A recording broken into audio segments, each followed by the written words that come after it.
Welcome back, everyone. Next up, we have Amarc Resources. It trades on the OTCQB under the symbol AXREF and on the TSXV under the symbol AHR, and is a mineral exploration and development company with an experienced and successful management team focused on developing a new generation of long-life, high-value porphyry copper gold districts in British Columbia.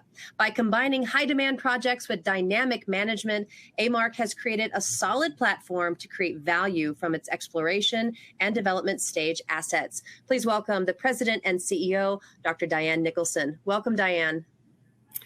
Thank you very much, Anna, for that introduction. And thank you, ladies and gentlemen, for your time today in joining Amarc for this presentation.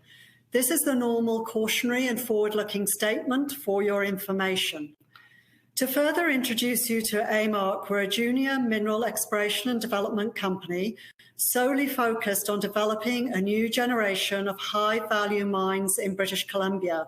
Many of you may well know that British Columbia is the heartland of copper production in Canada. Our team over the last while has acquired, assembled and developed a pretty unique portfolio of highly prospective porphyry copper plus minus gold districts in British Columbia. These are called the Joy, the Duke and the Ike. Each of these districts is extensive. They range between 500 and 700 square kilometres. They're 100% owned by Amarc. Very importantly, all are located proximal to good infrastructure, and there is nothing value destructive in terms of royalties associated with any of these districts. Very notably and importantly, each of these districts are centred on one or more known deposits and are characterised by a pipeline of deposit targets. What this does for our shareholder base is provide great optionality at both the corporate and the district level. As many of you may know, porphyry deposits are the primary source of copper globally, with porphyry copper gold deposits typically returning the highest metal value per tonne among this deposit group. What this means is that copper gold porphyry systems and deposits are highly sought by both the copper and gold producers. And a point in case of that is that Newmont in 2021 acquired the Tatoga deposit in northern British Columbia for north of $350 million. Amarc itself has entered into 2 non-share dilutive and staged funding agreements with producers on the Joy and the Duke districts. These agreements give us access to up to $200 million of financing. Amarc is the operator under both of these agreements, and this speaks to not only the credibility of the projects, but to our teams in a technical sense, but also in the broader skill set required to develop such projects. At Joy, Freeport can earn up to a 70% interest in the project by spending $110 million. In the last 2 seasons with Freeport, since we signed the agreement in May 2021, Freeport have funded $20 million of exploration activities, and budget planning and program planning is near finalization for this year's season as well. With Freeport, we have completed almost 20,000 metres of drilling in 46 drill holes and also completed extensive district-wide surface surveys. These work programs combined indicate a very high potential for multiple deposits in a significant and an emerging copper-gold district. In a similar manner at Duke, Boliden can earn up to a 70% interest in the project by spending $90 million. We have planned funding available to us with Boliden of $10 million through to the end of 2023. We signed the deal with Boliden back on the 21st of November 2022, and within 10 days we were out at the Duke deposit drilling with 1 drill rig. This was ramped up to 2 and then 3 drill rigs in 2023. We have completed at the Duke deposit just over 11,000 metres of drilling. We pulled off in early April as the snow began to melt, and we went into what we call breakup. We pull off at this time of year until the ground dries out and we can get back on the land base again. We're also planning, and we're just about to finalise this, district surface programmes to start in early summer to explore multiple targets throughout the Duke district. Amarc is also actively considering options to advance our Ike district, which is host to both porphyry copper and higher grade copper gold replacement style deposits. What this all means is there's going to be a good, steady news flow coming out of Amarc. Now, the intrinsic value of our districts resides primarily in their geological attributes, but it also resides in the strength of our team. The Amarc team is associated with Hunter Dickinson Inc., or HDI. HDI has had a lot of success globally throughout the years in discovering, developing, and importantly, successfully transacting for their shareholders copper gold deposits. Here at home in British Columbia, they've had numerous successes. And to name just a few, they developed the Milligan deposit, which was bought for $250 million for Placer Dome and is today in production with Centerra. The Kemess South deposit was also developed by the Hunter Dickinson Group. It was sold to a lady called Peggy Whitty and went into production with Northgate, who mined it out. The Kemess porphyry copper gold deposit still stands today as the third largest gold producer in British Columbia, having produced 3 million ounces of gold. Bob Dickinson, our executive chair at Amarc, founded the Taseko Mining Company. Its primary asset is the 85,000 ton per day Gibraltar mine, which is the second largest copper producer in Canada, and so on. Just to introduce you to our team, you can see Robert Dickinson there and Mark Rabagliati. They've worked together many years at Hunter Dickinson, and both have been inducted into the Canadian Mining Hall of Fame for their exploration successes. Charlie Gregg is featured at the bottom of this picture.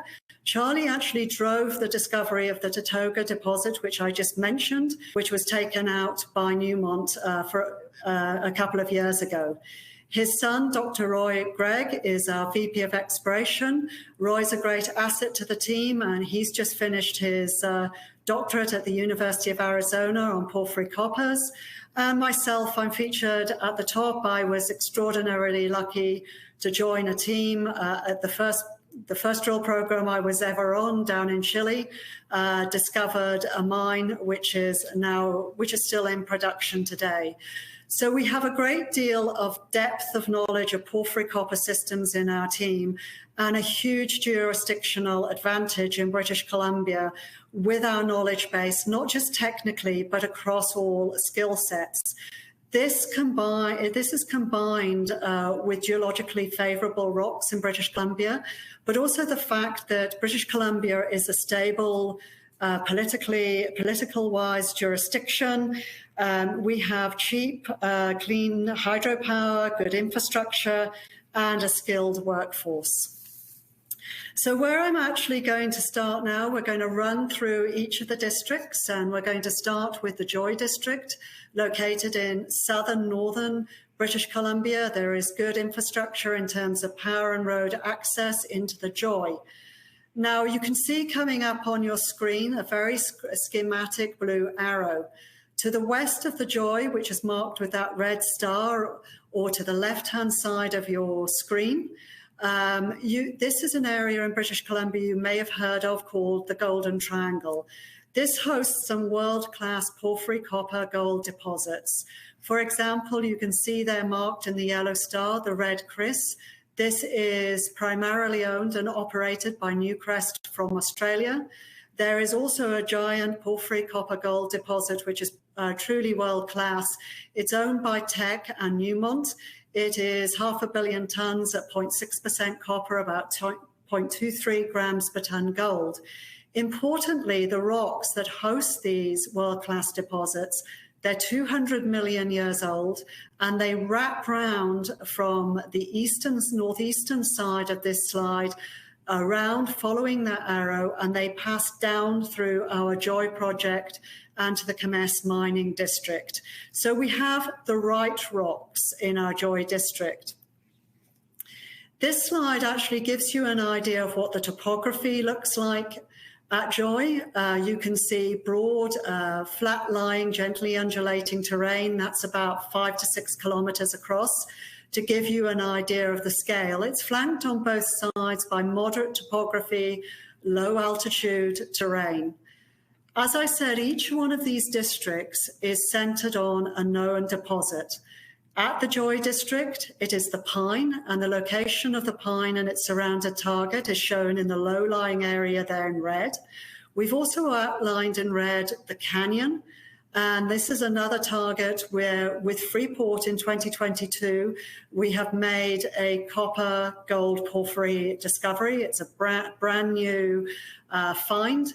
And the yellow areas in both the upland areas and in the flats, those are some of our pipeline of deposit scale targets on the property. Now, this map in blue shows the outline of our tenure, but what this slide is actually showing us is the results of about 350 line kilometers of what we call induced polarization ground geophysical survey. And this is the chargeability component of those surveys. What these intense pink and red areas are showing us are sulfide systems. Now, not all sulfide systems are created equally. Some of them are copper bearing, some of them are not. We know several of ours are. And because of time limitations in this presentation, we're just going to look at one of the developing mineral trends. And this runs from northeast to southwest, from the Pine deposit and its target, through the Canyon target, to the Twins target, and down to the SWT target. And we're going to look at a cross-section in the next slide through this mineral trend. So on this slide, this is the cross-section through that trend, and the hot colors we saw on the last slide denoting our sulfide systems, which we know in our case are copper bearing, are now represented in these pinks. At the northeastern end, we have the Pine deposit target, which is 6 square kilometers, which hosts the Pine deposit. This is a porphyry copper gold system that we are drilling off with our partners Freeport. We move down the belt to the next target area, which is the 5 square kilometer Canyon target. We term this a covered target. There is very little outcrop. Because of the nature of the fluvio-glacial cover, we get very muted responses in geochemistry. So we've been targeting at Canyon largely based on geophysics, on airborne mag, and this IP chargeability survey. In 2021, we went out with our partners Freeport, and we put 2 or 3 shallow scout drill holes into Canyon, and we intercepted intervals of 0.1 to 0.15% copper equivalent. These are the type of intercepts that get exploration geologists like myself very excited, because it means we could be close to a porphyry center. We went back this year with Freeport in 2022, and we put deep holes down, and we've made a bona fide porphyry copper gold discovery, which I'll show you a slide of in a minute. We moved down to the belt to the southwest to the Twins target. This is a giant 7 square kilometer target area. We've just put some shallow scout drilling holes down with Freeport. Again, we have come up with these intervals of 0.1 to 0.15% copper equivalent. What they're saying to us, keep going. As at Canyon, there's a lot more drilling and a lot more work and a lot more to come from these 2 targets. The last target at the end of this 15-kilometer trend is the SWT. This is a bit of an enigma, this target, and we're still working as a team to understand this. So in the next slide here, we are zooming in on the Pine deposit. Now, when we consolidated and put together the Joy district, we knew about the historical Pine deposit. Drilling by former proponents had shown that there was mineralization over 6 by 900 meters. But we knew from examination of these old drill holes that there was room to expand the deposit internally, laterally, and to depth. We have put 14 drill holes into this deposit area with Freeport, and we've now expanded the deposit area over 1.7 kilometres, and there is room to expand it further. Below the cross-section, you can see some of our results. For example, 204 metres at 0.42% copper equivalent. These are the type of grades in copper equivalency that are being mined in BC today. I will point out one thing for people who follow copper equivalency. We are not basing our copper equivalency on 100% recoveries of the metals concerned, but on very realistic recoveries derived from porphyry mines and advanced stage development projects in British Columbia. So a lot more work being done by Amarc and Freeport on the Pine deposit. And just to give you a little taster, this is what the rocks, for the geologists listening in, look like in our canyon discovery. We actually intercepted 296 metres of 0.39% copper equivalent, including 96 metres of 0.51% copper equivalent. And again, this was a covered target, completely new porphyry occurrence discovery. A lot more work will be going on in this target in future seasons. So we're now going to move on to our Duke district. This is located in central British Columbia. The Duke deposit, which is the central point of the Duke tenure, is shown here with the red star, and this is where we have commenced work with our new partners, Boliden. Our tenure is located about 80 kilometres northeast of the mining town of Smithers, which is shown on the left-hand side or the western edge of this slide. Our tenure is located in what's known as the Babine region. It's a prolific porphyry copper gold district that we believe is underexplored and has a lot more potential than has previously been recognized. Just to give you a taste of previous activities, you can see there in the yellow stars, the Bell and Grand Isle. These were previously operated mines by Noranda, and in the base of the Bell pit, there is still over 250 million tonnes at 0.4% copper, 0.2 grams per tonne gold. The belt also includes the advanced stage development project of Morrison, which is again a porphyry copper gold. So we're going to home in now on the Duke deposit area shown by that red star. So the first thing I want to point out on this slide is what the topography looks like. This area is flat to gently undulating. It's a big forestry area. You can see the cut blocks and you can see the network of forestry roads, which take us right in and onto our Duke deposit. We originally picked up this project because in the early 70s, a former operator had put in 21 holes.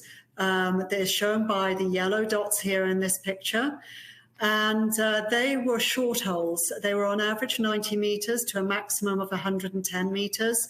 80% of these holes ended in a good BC grade. And by that we mean, for example, 100 metres at 0.45% copper equivalent. We're just using copper equivalents throughout this presentation for ease of presentation. Before we brought Boliden in, Amarc went out into that main deposit area and put in 7 drill holes. We expanded the deposit over 6 by 400 metres and to a depth of approximately 360 metres. This is a largely covered area. There has been, again, IP surveys done here, and this red outline shows the outline of the IP chargeability anomaly at 20 millivolts per volt. This, if you want, is our sandbox that we've been working in.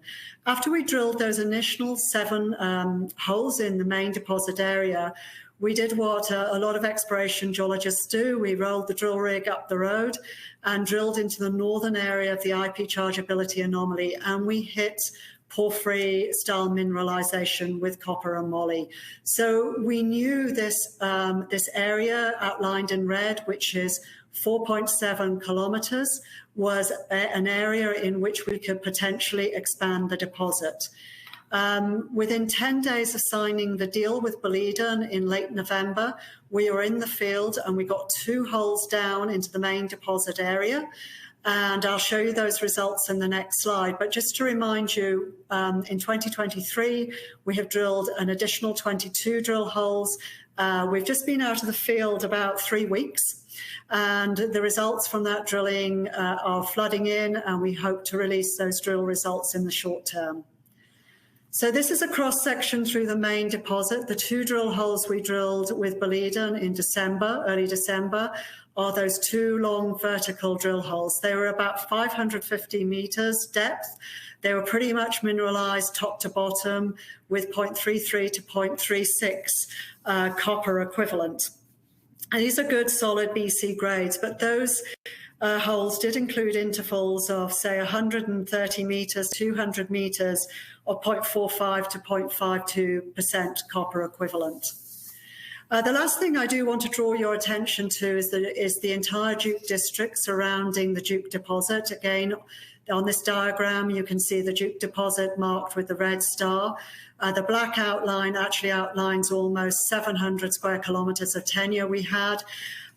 We have assembled a lot of geophysics, geochemical and geological data from our tenure. We have taken it apart, we have assessed it, we have reassembled it with various experts, and we now have over a dozen prioritized targets to go out and test with our new partners, Boliden, this summer while the snow is off the ground. And the intent of that program is to define further drill targets to be drilling through this winter. This is a great project in terms of news flow because we can work on it year-round.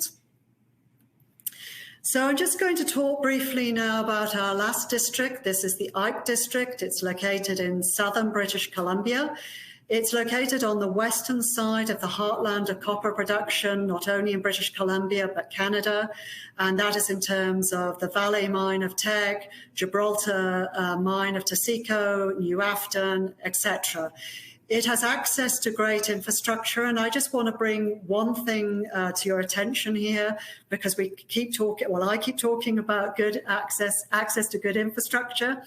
You can see the red stars on the western or the left-hand side of the slide, Empress and Ike. These are the 2 deposits on which our Ike district is centered, and you can just see off to the right or the east-southeast, a pink line that extends through certain reservoirs. This is part of the BC Hydro scheme that runs throughout British Columbia, and actually this area produces 6% of BC's hydro output, and it's located 30 kilometres as the crow flies from our tenure. So on this next slide, this gives you an idea of the topography in our Ike district. We're in what's known as the Coastal Plutonic Complex on the eastern side. We have a slew here, a whole pipeline of porphyry copper targets and also epithermal gold-silver targets to follow up on. But what we're going to talk about are the Ike deposit and the Empress and Empress East deposits today, because that's what we've got the time for, to give you the true flavour of the potential of this district. The Ike deposit is shown in the foreground. It's a mineralized area of about 6 square kilometers, as defined by the Ike magnetic anomaly in the yellow and the mineralized system line in the red. You can see a series of black dots on the left-hand or the western side of that system. Those are 26 long 800-meter holes that we've put into this area, and we've made a great copper, moly, silver, porphyry discovery. There is no gold here, but we know the mineralization extends from surface down to depth, and that footprint is currently over 1 kilometer by 1.2 kilometers by over 700 meters vertical extent. We want to get back in here. We want to do more drilling, bring it up to an inferred resource, and do a preliminary economic assessment. But where we actually want to start this season is at Empress and Empress East. As we move northwards from the Ike in the foreground to the Empress, Empress East, which are about 4 or 5 kilometers away, all the systems become progressively more gold enriched. So at Ike, we have a porphyry, copper, moly, silver. The porphyries, as we move north, have a strong gold component coming in, and we think they are driving these higher grade Empress East copper gold replacement type deposits. What do we mean by higher grade? You can see here some selected drill hole results from the Empress main deposit, where we have 76 meters, for example, at almost 1% copper, 1.5 grams of gold with silver and moly. So we are talking about copper equivalents here up around the 2% copper equivalent to over 3% copper equivalent. Just to give you a bit more idea about Empress East and Empress West, all this drilling that's shown on here is by former proponents. None of it is Amarc. At Empress, you can see the drilling that's defined the Empress deposit, which we believe is open to lateral expansion. And 1 kilometre to the east, we have the Empress East deposit. It's only got a handful, maybe 6 or 7 drill holes into it. They've started to hit there the same kind of grade that we see in Empress East. There's a lot more work to be done there.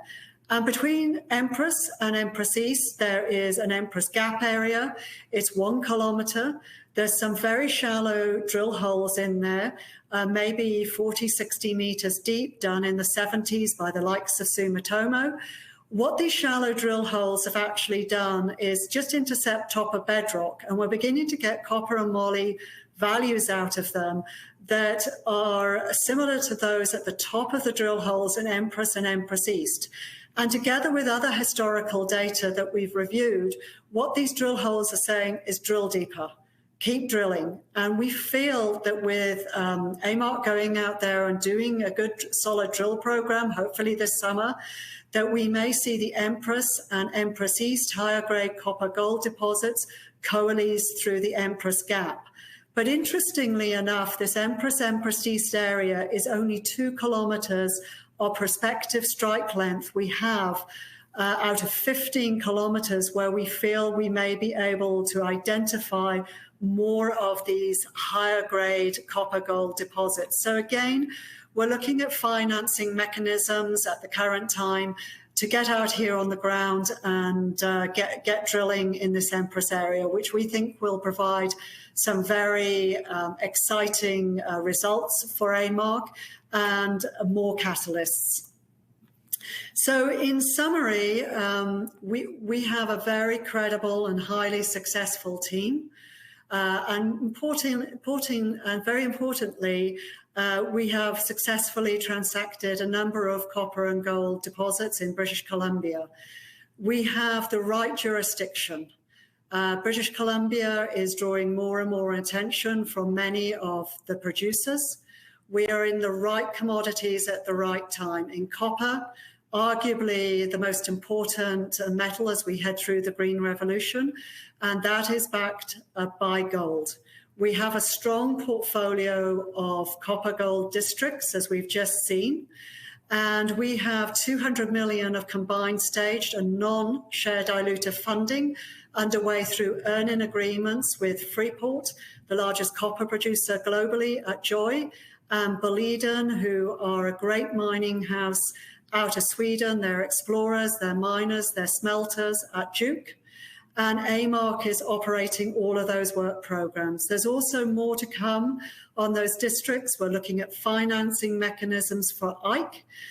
So there's going to be lots of news flow, lots of catalysts coming for our shareholders and prospective shareholders.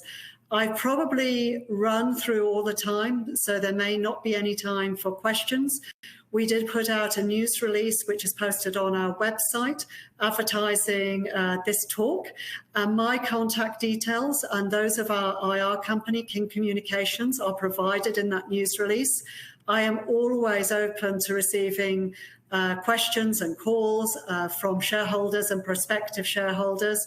Please do not hesitate to call me. Thank you once again for your time and attention, and thank you very much to the conference organisers for the invite to present today. And I'll hand you back to Anna. Thank you so much, Diane. Really great presentation and thrilling work. So we hope that you come back again in the near future with some updates. Thanks for joining us on our conference today. Thank you, Anna. That will be my pleasure. Okay, wonderful. Well,